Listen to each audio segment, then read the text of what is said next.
Bonjour, bienvenue sur Bookey. Aujourd'hui, nous allons parler du roman 1984. Presque tout le monde a déjà, au moins une fois dans sa vie, entendu parler de ce livre. Son auteur, George Orwell, l'a écrit en 1948. Observateur perspicace de la réalité politique de son époque et fin analyste des évolutions possibles de l'histoire humaine, Orwell imagine un monde futur, qu'il situe en l'an 1984. 1984 décrit une société autoritaire étouffante. Aujourd'hui encore, ceux qui lisent ce roman trouvent cette dystopie terrifiante et craignent qu'elle ne devienne réalité. Dans le monde imaginé par Orwell, les gens sont totalement privés de liberté et soumis à un pouvoir totalitaire qui s'emploie à supprimer la pensée. Privés de tout et plongés dans l'ignorance, ils mènent une existence de mort-vivant. Si la société décrite par Orwell peut sembler extrême, elle n'est cependant pas le résultat de l'arbitraire de son imagination.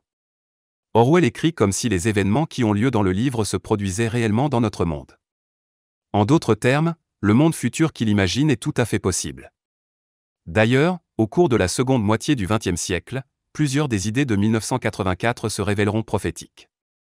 1984 n'est donc pas qu'un classique de la littérature moderne, c'est aussi une mise en garde politique pour l'avenir.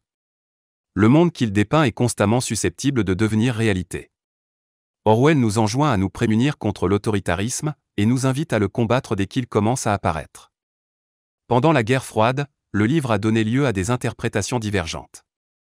Dans les pays du bloc de l'Ouest, il a suscité une vague d'enthousiasme, car on y a vu une dénonciation du socialisme en raison des similitudes entre les descriptions qu'il contient et la réalité des régimes en place à l'Est. Les pays du bloc de l'Est ont, quant à eux, interdit sa publication. Au cours de cette période, les interprétations de 1984 se sont éloignées des intentions initiales de l'auteur. Le roman est devenu la victime des feux croisés de la politique internationale. Ces interprétations erronées diminuent la valeur artistique de cette grande œuvre et font oublier les paroles de mise en garde sérieuses et urgentes d'Orwell.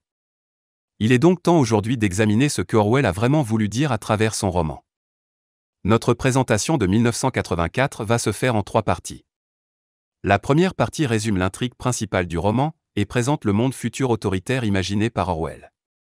La deuxième partie retrace le cheminement d'Orwell vers l'anti-autoritarisme et expose le message que cet auteur veut nous faire passer à travers son roman.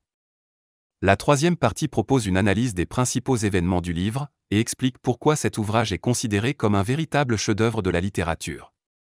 Merci d'avoir écouté. Vérifiez le lien ci-dessous pour déverrouiller le contenu complet.